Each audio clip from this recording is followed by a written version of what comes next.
Bienvenidos. Hoy vamos a meternos con un tema, una tensión que yo creo que sentimos casi a diario. Por un lado está como esa presión por ser superproductivos, por marcarnos objetivos, tachar cosas de la lista. Sí, el mundo de la empresa, total. Pero por otro, hay una voz que cada vez se oye más, que nos pide justo lo contrario, ser auténticos. Y a mí la duda que me surge es, ¿y si esas dos fuerzas, la de lograr cosas y la de ser, no van en la misma dirección?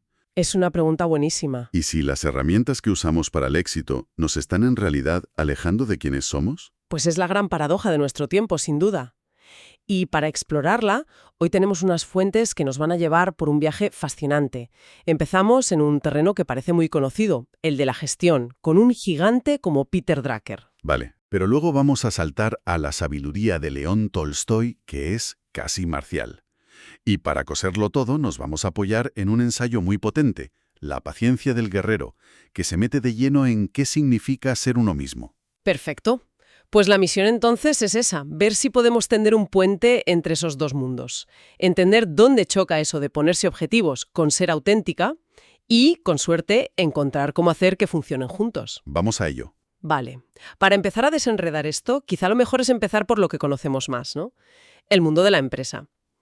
Drucker y su famosa dirección por objetivos es casi un dogma. Casi. Pero creo recordar que la idea original tenía un matiz que, no sé, casi siempre se nos olvida, ¿verdad? Totalmente. Es que se nos olvida la mitad de la ecuación, y es la más importante. Todo el mundo se quedó con la parte de fijar metas, de medir, de que la empresa controle el rendimiento. Claro. Pero la genialidad de Drucker era otra. Él defendía que la ventaja principal del sistema era que permitía a una persona controlar su propio rendimiento.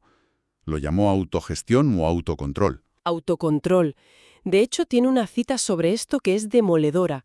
Dice algo como: control puede significar dirigirse a uno mismo o puede significar la dominación de una persona por otra. Los objetivos deben ser la base de lo primero, nunca de lo segundo. Es una distinción brutal. Y eso nos lleva a la pregunta que él mismo se hacía. Si la idea era tan buena, ¿por qué todo el mundo aplicó la parte de la dominación y casi nadie la del autocontrol? Pues porque es infinitamente más difícil. El autocontrol no es seguir un mapa que te han dado. Claro. Exige una motivación que no viene de un bonus o del miedo, sino de un deseo profundo de hacer un trabajo excelente por el simple hecho de hacerlo. Requiere convicción. Me recuerda a lo que decía el entrenador Bob Rotella. Para alcanzar nuestras metas, primero debemos creer que estamos destinados a alcanzarlas. El motor tiene que ser interno, sí o sí. Claro, no es un software que instalas en la empresa y ya está. Es un cambio de mentalidad en cada persona. Y eso es mucho más complejo. Muchísimo más. Y aquí es donde, fíjate, la filosofía de Bruce Lee le da una vuelta de tuerca que lo cambia todo. A ver. Una meta no siempre está pensada para ser alcanzada. A menudo sirve simplemente como algo a lo que apuntar. ¡Ostras! De repente la meta ya no es un destino al que hay que llegar a toda costa. Se convierte en una estrella polar, una dirección. El foco pasa del resultado al proceso, a la calidad del viaje. Eso que dice Bruce Lee cambia la perspectiva por completo. Si la meta es solo algo a lo que apuntar, lo importante no es el destino, es la dirección. Y eso me hace pensar, ¿quién marca esa dirección? El ensayo La paciencia del guerrero tiene una idea fascinante sobre esto. Usa una metáfora que es de las que se te quedan grabadas.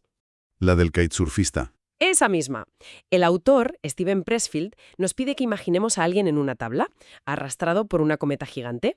Ajá. El surfista no crea el viento, no elige ni su dirección ni su fuerza. Su única habilidad es, subirse a la tabla, agarrarse y dejarse llevar por esa energía que es mucho más grande que él.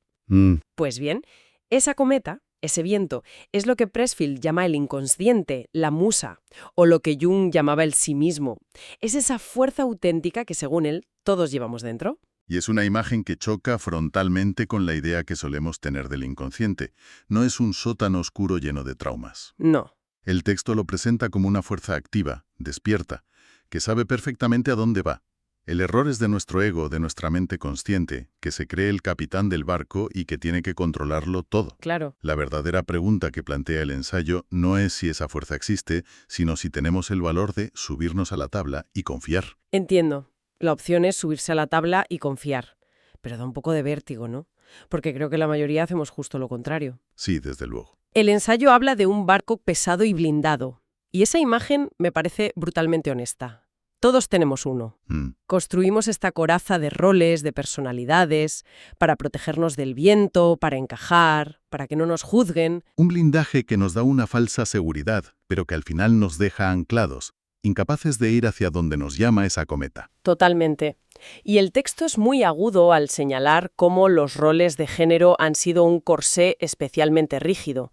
Menciona, por ejemplo, cómo a las mujeres se las ha socializado para ser siempre complacientes, para reprimir la ambición o la ira por considerarlas poco femeninas. Ajá.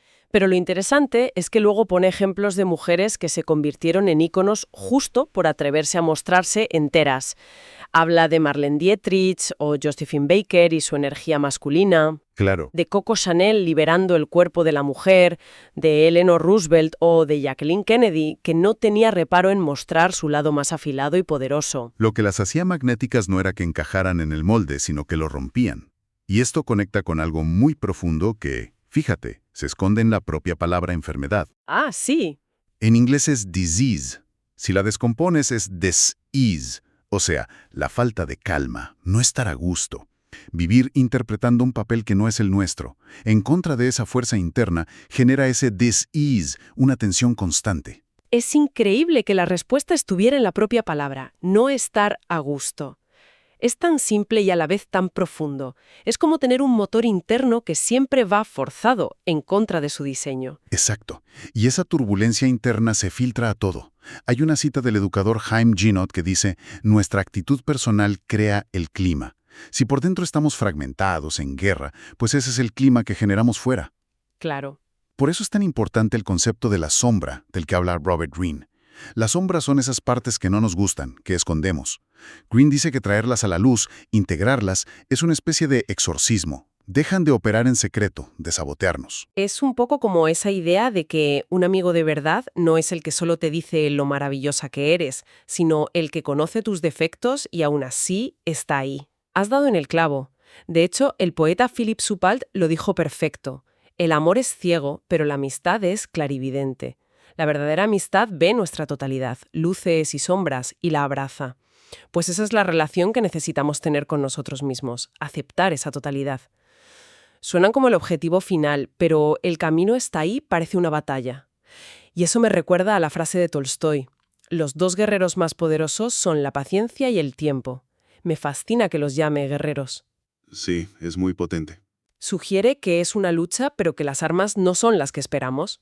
Esa es la paradoja central. La transformación personal es un combate, pero no se gana con la fuerza bruta de la voluntad, se gana con la persistencia serena de la paciencia y dejando que el tiempo haga su trabajo. Nos lleva directos a la plegaria de la serenidad, que también la citan. Concédeme serenidad para aceptar las cosas que no puedo cambiar, valor para cambiar las que puedo y sabiduría para reconocer la diferencia. Es una plegaria que todo el mundo conoce, pero a menudo se queda en una frase bonita. ¿Cómo se aplica a esto que hablamos? Se aplica en que casi siempre lo hacemos justo al revés. ¿Así? Invertimos una energía brutal en intentar cambiar nuestra naturaleza, ese viento del que hablábamos, que es algo que no podemos cambiar. Y a la vez, aceptamos con pasividad los hábitos, los roles que sí podríamos cambiar. Luchamos contra nuestra esencia en vez de ajustar las velas. O sea, intentamos cambiar al surfista en lugar de aprender a surfear. Exactamente.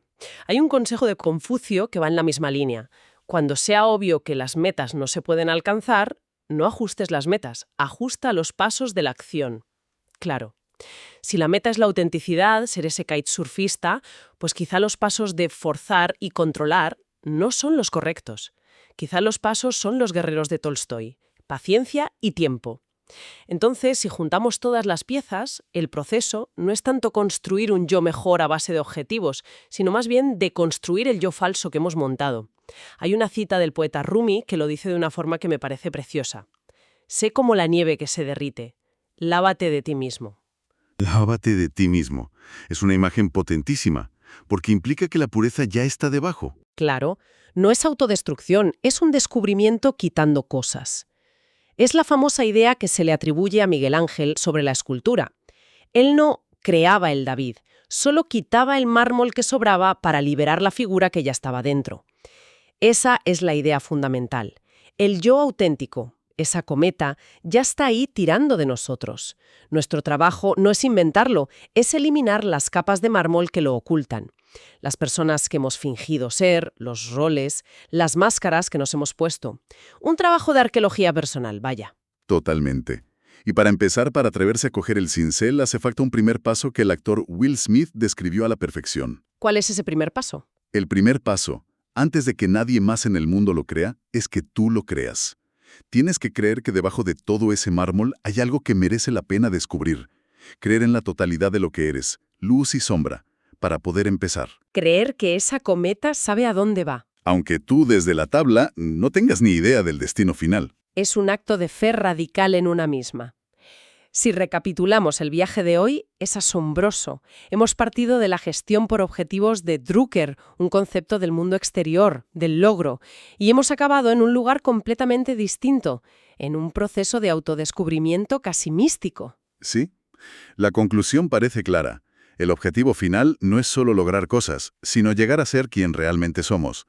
Y es, probablemente, el trabajo más difícil al que nos podemos enfrentar. Pero el ensayo cierra con una frase que lo resume todo. Una promesa que le da sentido a este esfuerzo. Lo que más trabajo cuesta, más dulce se muestra.